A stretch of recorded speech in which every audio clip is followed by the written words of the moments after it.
مجھے یاد ہے جب میں 3-4 سال کی تھی تب میں نے ماں کے ساتھ کام پر جانا شروع کیا تھا۔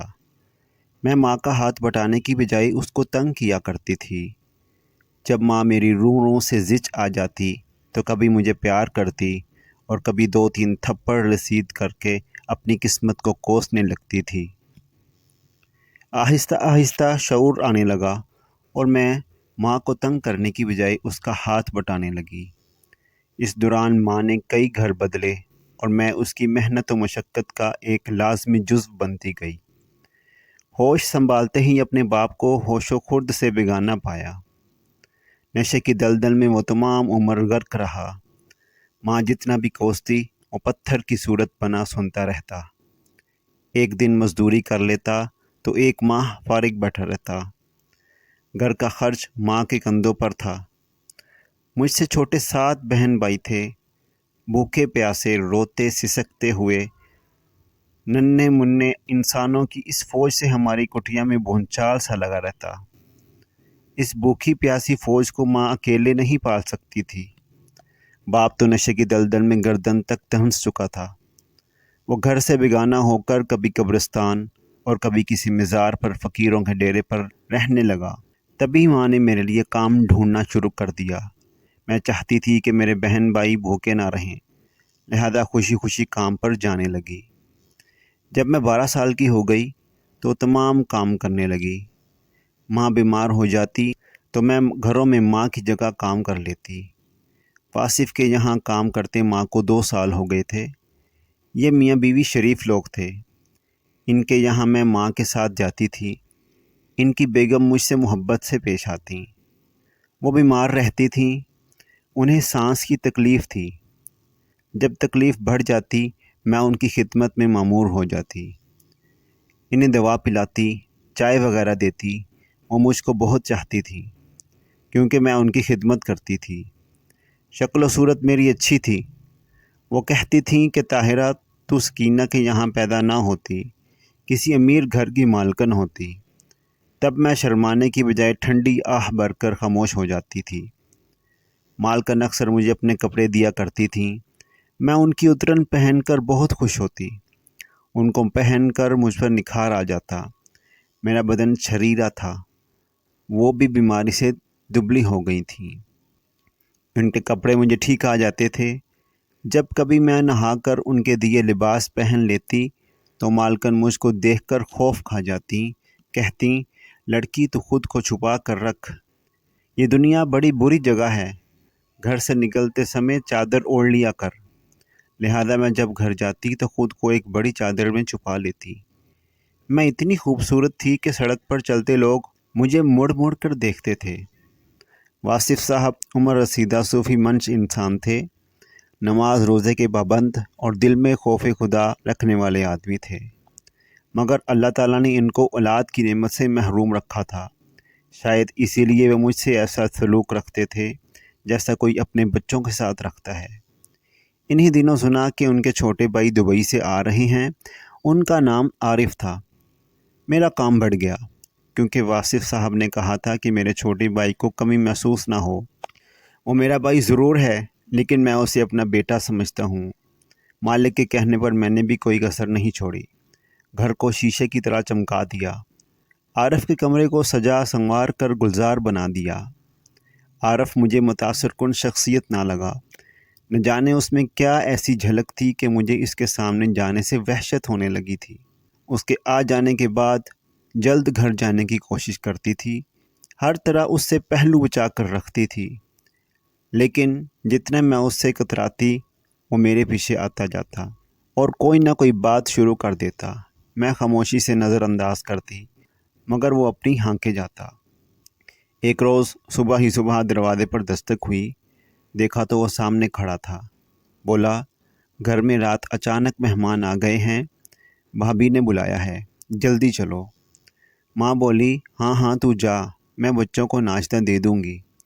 میں چادر کی بکل ماری اس کے ساتھ گاڑی میں بیٹھ گئی۔ گاڑی گیٹ کے اندر گئی تو میں نے دیکھا گھر میں مکمل سکوت تھا۔ سکوت تو پہلے ہی رہتا تھا۔ بیگم صاحبہ اپنے کمرے میں لیٹی ہوئی تھیں اور خاموشی سے کام کرتی رہتی تھیں۔ लेकिन आज का सुकूत गहरा था। मैंने बेगम साहिबा के कमरे में जाकर देखा, वो खाली था। बाथरूम खोलकर देखा, वो वहाँ ना थी। उन्हें पुकारा, जवाब न मिला। तभी मैंने बाहर आकर आरिफ से पूछा, साहब, आपा बेगम साहिबा कहाँ हैं? कहने लगा, उनके भाई का एक्सीडेंट हो गया है। भाई साहब और भाभी भी मुल्तान गए हैं, वो शाम तक लौटेंगे।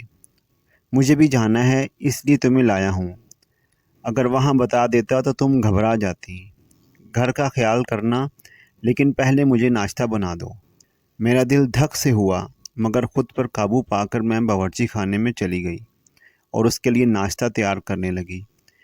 थोड़ी देर अपने कमरे में जाकर वो फिर बावर्ची खाने में आ गया। कहने लगा, नाश्ते की ट्रे मेरे कमरे में ले आना। जब मैं ट्रे लेकर उसके कमरे में गई, वो अपने बिस्तर पर लेटा हुआ था। मुझे देखकर उठ बैठा और बोला, इतनी अच्छी शक्लो सूरत है, फिर भी किसी के घर का काम करती हो।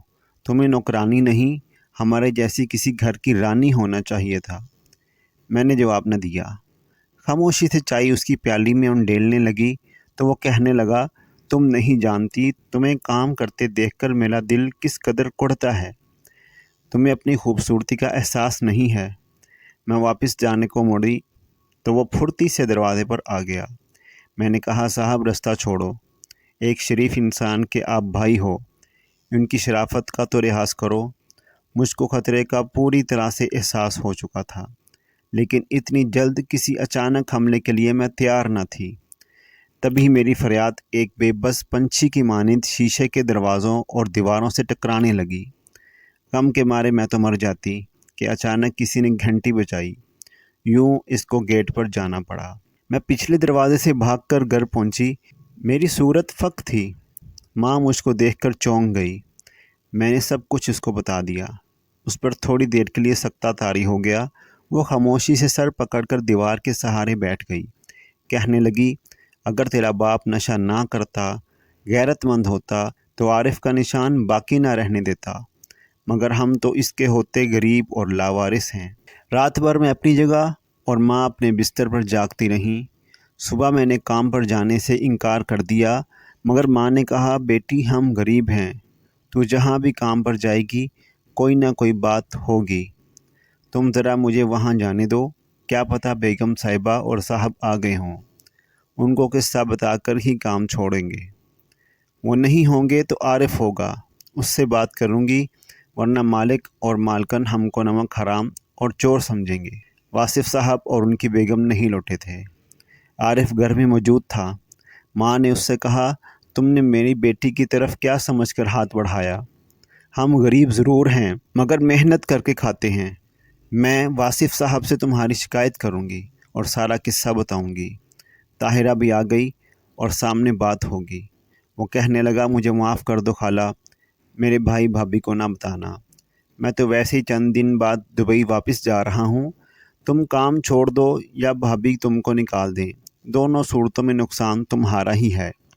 हाँ, अगर तुम चाहो तो मैं तुम्हारी माली मदद कर सकता हूँ, लेकिन तुम अपनी ज़ुबान बंद रखना। ठीक है, माँ ने कहा, मदद करो तो मैं किसी से कुछ न कहूँगी। आरिफ ने माँ को 20,000 रुपये दे दिए और कहा कि ये रख लो, तुम्हारे काम आएंगे। कल से तुम्हारी बेटी ना सही, तुम आकर मेरा खाना बना जाना, जब तक भाभी और भाई नहीं आ जाते। दरअसल तुम्हारी बेटी खूबसूरत बहुत है, उससे काम न कराओ। माँ रकम लेकर घर आ गई और कहा, बदमाश से 20,000 रुपये लेके आई हूँ, झोंपड़ी की जगह एक कमरा तो बनवा लूँगी। मुझे माँ की ये बात अच्छी न लगी। मैंने कहा, माँ तुमने इससे रकम क्यों ली? आसिफ साहब को शिकायत करना थी। मेरा तो जी चाहता है कि इस रकम को चूल्हे में फेंक दूँ। पागल लड़की, तेरी इज्जत तो खुदा ने बचा ली। अब बात मालकन या मालिक से कहने से क्या मिलेगा? उल्टा इनका काम छोड़ना पड़ेगा। वो तो खुद शरीफ लोग हैं और वो नामुराद यूं भी दुबई जाने वाला है। ज़ुबान खोलेगी तो इनकी इज्जत पर कुछ नहीं आएगा, अपनी ही इज्जत पर बातें बनेंगी। रुपए क्यों नहीं लेती? कमरा बन जाएगा, मेरे बच्चे तो बारिश में ना भीगेंगे। गुर्बत का इतना भयानक चेहरा मैंने कभी नहीं देखा था। यकीन ना आया, आरिफ का गिरबान पकड़ने की बजाय माँ की ममता बिक भी सकती है। मैं जब तक वहाँ न गई कि जब तक वासिफ साहब और बेगम ना आ गए। आरिफ भी दुबई चला गया तो मुझे सुकून मिल गया। अब माँ को मेरी शादी की फ़िक्र हुई। सोचा, कब तक जवान लड़की से दूसरों के घरों में काम करवाऊंगी। मुझसे छोटी भी 12 बरस की हो रही थी। सो माँ ने दूर की खाला के बेटे से मेरे रिश्ते की बात चलाई, जो चौकीदारी करता था। मेरी ज़फ़र से शादी हो गई। मैं 6 माह की दुल्हन थी कि एक रोज़ सास कहीं रिश्तेदारों से मिलने गई। वापस आई तो उसके ज़ेवर गायब थे। खुदा जाने उसके शोहर ने उठा लिए कि दामाद ने या ख़ुद उसकी बेटी ने, मगर नाम मेरा लगा दिया। मेरे तो फरिश्तों को खबर ना थी कि कितने ज़ेवर हैं, कहाँ रखती हैं। लाख रोई, कसम खाकर कहा मैंने नहीं उठाए, लेकिन सास को यकीन नहीं आया। बोली, मेरे अपने क्यों चुराएंगे। यूं बात बढ़ी। मेरी माँ को बुलवाया गया। उनको बहुत गुस्सा आया। मुझे गुस्से में अपने साथ लेकर आ गईं। वो लोग फिर मुझे लेने ना आए। माँ ने भी ना भेजा कि ये कैसे लोग हैं, कल फिर कोई और इल्ज़ाम लगा देंगे। गर्ज साल भर मेके रही। उन्होंने बिलाखिर तलाक भिजवा दी। फिर से माँ मेरे लिए काम ढूंढने लगी। आखिर एक बंगले पर काम मिल गया और मैं फिर से काम करने लगी। माँ पर बोझ तो ना बन सकती थी, पेट पालना था। यहाँ मालकन तो अच्छी थी, मगर उसकी सहेलियाँ मेरा तन मन जलाती। उसे कहती, नूरजहाँ ज़रा ख्याल से रहना, इतनी खूबसूरत नौकरानी रख ली है, कहीं मियाँ से हाथ ना धो बैठना। और मालकन इनको कहती, अरे नहीं, मेरे मियाँ ऐसे नहीं हैं। मैं कान बंद करके काम में मशगूल रहती कि ना सुनूंगी और ना तौहीन का एहसास होगा। नया मालिक कुछ रंगीन मिजाज था। कालीनों का कारोबार था। दौलतमंद और ख़ूबसूरत भी था। रोज़ सच बन कर गाड़ी में बैठता। मुझे वो भला लगता। दुआ करती, ऐ अल्लाह तू मुझे भी ऐसा शोहर दे। दुनिया में लोगों को तूने इतनी दौलत दी है और हमको इतनी गरीबी। मालकन तो अपनी मामूली शक्ल सूरत की है और शोहर कितना खूबसूरत, दौलतमंद और शानदार मिला है। एक रोज़ वो बन ठन कर सेंट लगाए गाड़ी में बैठ रहा था कि मुझे कहा, ताहिरा अंदर से मेरा बैग तो लाना। जब मैं बैग लेकर उसे पकड़ाने लगी तो बस उसको देखती ही रह गई, जैसे ख्वाबों की दुनिया में खो गई थी। तभी उसकी आवाज़ ने मुझे चौंका दिया, अरे लड़की, कहाँ खो गई हो? क्या मुझे नज़र लगाने का इरादा है? ला बैग मुझे दे। तभी मैं झिम कर रह गई। बैग उनके हाथों में दिया और शर्मा कर अंदर भागी। उस रोज़ मेरे कानों में सारा दिन साहब के अल्फाज गूंजते रहे। मेरा ज़मीर मलामत करता रहा कि मैंने ऐसा क्यों सोचा। उस दिन के बाद साहब में तब्दीली आ गई। उसकी मेहरबानियाँ मुझ पर बढ़ने लगीं।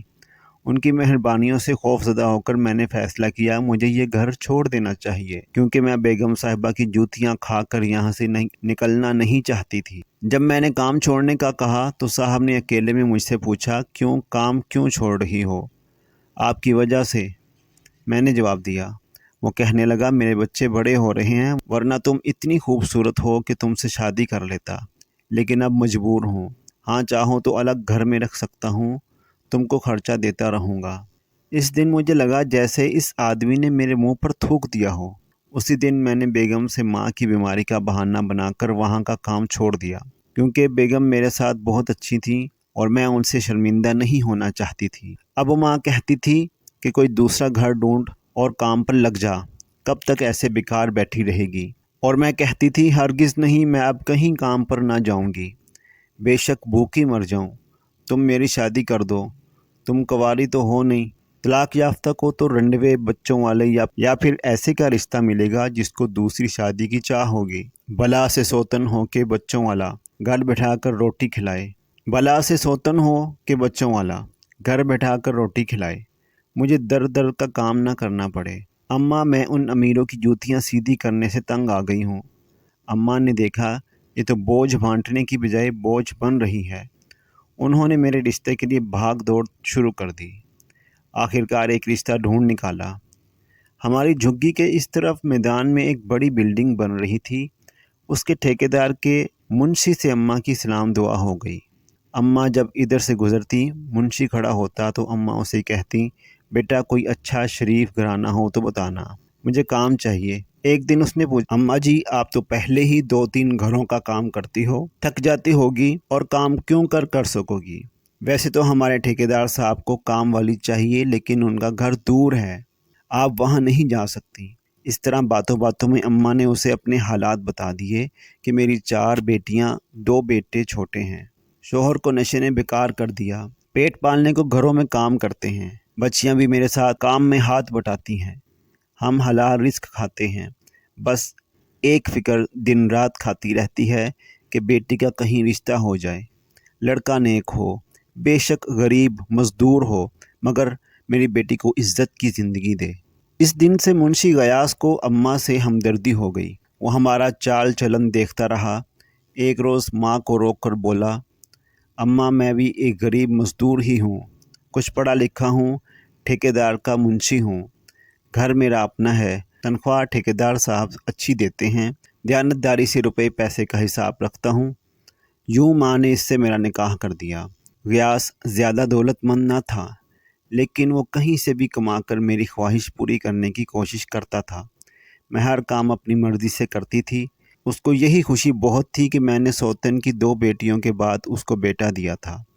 یہ وہ وقت تھا کہ چاہتی تو قناعت سے کام لے کر اپنی پرسکون زندگی میں ضم ہو جاتی، مگر جن کے حالات ابتدا میں دگرگوں رہے ہوں گے، شاید ان کی نفسیات بدل جاتی ہے۔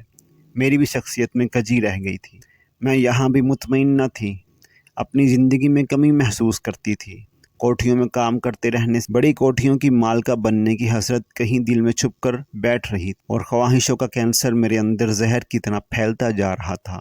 غیاث کو مجھ سے واقعی محبت تھی، اس نے میرے لیے دن رات کام کیا، وہ تمام آمدنی میرے ہاتھ پر رکھ دیا کرتا تھا۔ میں نے اسے کہہ کر اپنی 2 بہنوں کی شادیاں کی، بھائی کو اسکول میں داخل کروایا اور اس کے لیے کپڑے، جوتے، چیزیں پہنچانتی رہتی۔ میرا بیٹا الیاس اپنی بڑی ماں سے زیادہ مانوس تھا، اس کی سوتیلی بہنیں اس کو ہر وقت گود میں اٹھائی رکھتی تھیں، سجاتی سنوارتی۔ سوتن نے میرے بیٹے کو حقیقی ماں کا پیار دیا، وہ عقل مند میری بے چین فطرت کو سمجھ چکی تھی۔ مجھ کو اپنے بیٹے سے کوئی خاص انس نہیں تھا، بلکہ یوں کہوں کہ شوہر اور اس کے گھر کسی سے بھی محبت نہ ہو سکی۔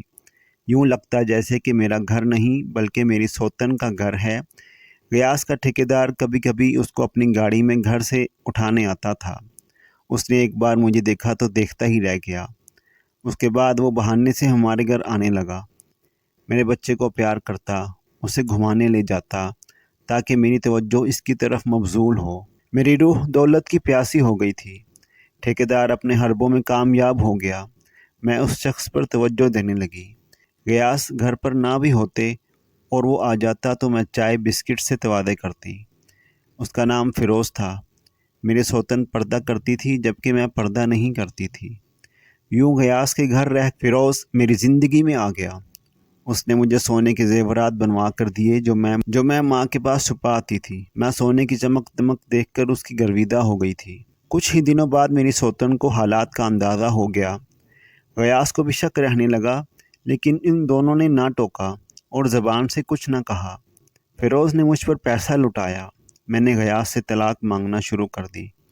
انہی دنوں ابا وفات پا گئے۔ ٹھیکیدار نے اس کی تجہیز و تدفین کی اور ماں کو 2 کمروں کا پکا مکان بھی بنوا دیا کہ مزدور بھی اس کے اپنے تھے اور تعمیر کا سامان بھی ڈھیروں اس کی تحویل میں رہتا تھا۔ ماں کو اندازہ نہ تھا کہ وہ عنایتیں کیوں کر رہا ہے۔ بس پھر کیا تھا، پہلی بار دولت کا چسکا لگا تو میرا دماغ خراب ہو گیا۔ میں بات بات پر غیاث سے لڑنے لگی تو اس نے مجھے طلاق دے دی۔ میں نے بیٹا بھی اس کو دے دیا کیونکہ وہ میری سوتن سے ملا ہوا تھا۔ طلاق کے بعد میں چند دن ماں کے گھر رہی، پھر ٹھیکیدار کے ایک دوست کے فلیٹ میں آ گئی۔ بہت خوش تھی، سمجھ رہی تھی کہ اب میرا خواب پورا ہوگا اور میں ایک بڑی کوٹھی کی مالکہ بن کر رہوں گی۔ میں نے نکاح کی بات کی۔ فیروز نے کہا، فی الحال تم میری مہمان ہو، عدت کی مدت تو پوری ہونے دو، ورنہ لوگ کیا کہیں گے، وہ ہم پر فتوے لگائیں گے۔ دن گزرتے گئے۔ فیروز کا دوست ایک شریف آدمی تھا، جانے فیروز نے اس سے کیا بات کی تھی، وہ دروازے سے اندر بھی نہیں آتا تھا، جو چیز دینی ہوتی دروازے کے باہر سے ہی دے کر چلا جاتا۔ عدت کی مدت بھی گزر گئی۔ फ़िरोज़ ऐसे ही मुझे बेवकूफ़ बनाता रहा। जब आता हर बार मैं निकाह का कहती, वो जवाब देता, मैं तुम्हारे पास हूँ, तुम मेरे पास हो, अब इतनी भी क्या जल्दी है निकाह की। 1 साल उसने ऐसा ही निकाल दिया। जब निकाह का नाम लेने लगती नाराज़ हो जाता। उसने मुझे बांदी बना कर रखा हुआ था। वो दिन भी आ गया कि वो 1 माह तक घर ना आया। तन्हाई और खौफ से मैं मरने लगी। उसके इंतज़ार में परेशान थी कि एक दिन चंद आदमी आए और फ्लैट खाली करने को कहा। मैंने कहा मेरे शौहर फ़िरोज़ आ जाएं तो उनसे बात करना। वो बोले वो तो फ्रॉड के केस में गिरफ़्तार हो चुका है। हमने उससे बात की है, उसी ने कहा है कि तुम अपना फ्लैट उस औरत से खाली करवा लो। वो मेरी बीवी नहीं है। ये बात सुनकर मेरे पैरों तले ज़मीन निकल गई। क्या इंसान इतने भी बेरहम हो सकते हैं? मैंने सोचा, हाँ इतने भी रहम हो सकते हैं, क्योंकि मैं भी तो इतनी ही बेरहम हो गई थी। गयास जैसे शरीफ आदमी को छोड़ा, हत्ता कि अपने मासूम बच्चे पर भी मुझे रहम ना आया। दौलत के पीछे ज़िंदगी बर्बाद कर ली। मैंने उन मर्दों से उलझना मुनासिब ना समझा। सोचा ये बेइज्जती कर देंगे, मैं अकेली क्या कर सकती हूँ। अपना मुख्तसर सा सामान उठाया और माँ के घर आ गई। माँ को इसी बात का बड़ा गम था। मैंने गयास का घर क्यों छोड़ा, जबकि वो गरीब हमारी तमाम ज़रूरतें पूरी कर सकता था। माँ मुझसे बहुत नाराज़ थी, मगर जब मैं रोती हुई उसके पास गई तो उसने मुझे गले लगा लिया। लेकिन बहन भाई तो माँ नहीं हो सकते। वो बड़े और सयाने हो चुके थे। उन्होंने मुझे बहुत बुरा भला कहा और धत्कार दिया। कहा कि तुम बदकिरदार हो, तुम जैसी बदकिरदार को हम अपने घर में घुसने नहीं देंगे। तुम्हारी वजह से हमें ज़माने की बातें सुननी पड़ेंगी। अब तुम ये चाहती हो कि हम तुम्हारी खातिर ये घर, ये मोहल्ला छोड़ दें। गयास भाई यहाँ आकर धाड़े मार मार कर रो कर गए हैं। सारे मोहल्ले ने तुम्हारी बेवफाई की रुदात सुनी है। जब माँ बहनें घर घर काम करती थीं तब कोठियों वाले हमको इज्जत की नज़र से देखते थे। अब हमारे पास खाने को सब कुछ है, हम पक्के घर में रहते हैं, उजले कपड़े पहनते हैं, लेकिन तुम्हारी वजह से लोग हमें मुंह तक नहीं लगाते। बूढ़ी माँ टुकर टुकर मुझे देखती रही और भाइयों ने मुझे धक्के देकर घर से निकाल दिया। मेरे कपड़ों की गठरी भी उन्होंने उठाकर सड़क पर फेंक दी। खुदा ने गयास जैसा अच्छा शौहर देकर एक बार मुझे संभलने का मौका दिया था और मैंने उसको गंवा दिया। अब मैं नफरतों और ठोकरों ही के लायक थी। फिर भी कोई दरवाज़ा ना खुला देखकर मैं सोतन के घर चली गई। गयास ने मुझे कबूल न किया, क्योंकि उसके घर पर अब मेरा कोई हक ना था। मैंने कहा मेरा बेटा ही दे दो। गयास ने जवाब दिया, तेरी जैसी औरत इसको क्यों कर पालेगी, तेरा तो अपना कोई ठिकाना नहीं है। सौतन ने फिर भी मुझ पर तरस किया और बेटा मेरी गोद में दे दिया। वो पाँव पाँव चलता मेरे पास आया। मुझे पहली बार अपने मुजरिम होने का शिद्दत से एहसास हुआ। मैंने अपनी बाहें फैलाईं। वो मुझे अजनबियत से तकता रहा, फिर दौड़कर मेरी सौतन के पास चला गया, उसके गले से चिमट गया। उसने मुड़कर भी मेरी तरफ ना देखा। मेरी सौतन ने गयास से कहा, इसको सर छुपाने की जगह दे दो। कहता, तलाक दे चुका हूँ, अब क्यों कर इसे रख सकता हूँ। मैं रोती हुई मायूस वहाँ से निकल आई। आखिरी दर बेगम वासिफ का था। वहाँ वो नाग रहता था जिसने पहली बार मुझको डसने की कोशिश की थी। डरते डरते मैंने उनके घर में कदम रख दिया। वासिफ साहब ने बताया कि बेगम की वफ़ात हो चुकी है, मैं घर में अकेला रहता हूँ। आरिफ अपनी बीवी के साथ दुबई होता है, कभी कभी आ जाता है। घर तो अकेला है और तुम मेरी बेटी जैसी हो, लेकिन क्या तुम यहाँ रह पाओगी। उन्होंने एक दोस्त के घर मुझे मुलाजमा रखवा दिया, जिनकी माँ को फालिज हो गया था।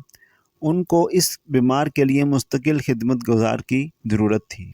दिन गुजरते गए, फालिज की मरीदा भी वफ़ात पा गई, मगर उनके घर वालों ने मुझे नहीं निकाला, अपना सर्वेंट क्वार्टर रहने को दे दिया। मुझे शादी से नफ़रत हो चुकी थी। उनकी बरसों खिदमत करके 2 वक्त की रोटी खाती, यहाँ तक कि एक दिन मेरा बेटा मुझे लेने आ गया। गयास फौत हो चुके थे और बेटे को मेरी सौतन ने भेजा था। इलियास पढ़ लिख कर अच्छी नौकरी पर लग गया था। मेरी सौतन को मेरी मुसीबतों और आलाम का पता था। बेटे की वजह से मेरी खबर रखती थी। वही एक दिन बेटे के साथ आई और मेरा सामान उठवा कर मुझे घर ले आई। यूँ इस ख़ानदानी और शरीफ औरत की वजह से मुझे खोया हुआ घर मिल गया। आज बुढ़ापे में सुकून से बेटे के पास रह रही हूँ। मेरे भाई बहन तो मुझसे नहीं मिलते, मगर बूढ़ी माँ मिलने आ जाती है। गयास शरीफ इंसान थे, तब भी उनके खून ने मुझसे वफा की, और इस अजीम औरत के कदमों में बैठती हूँ जिसको लोग मेरी सौतन कहते हैं, और मरहूम गयास की सगी गमजाद है। अगर वो मुझे सहारा ना देती तो आज मैं सड़कों पर भीख मांग रही होती।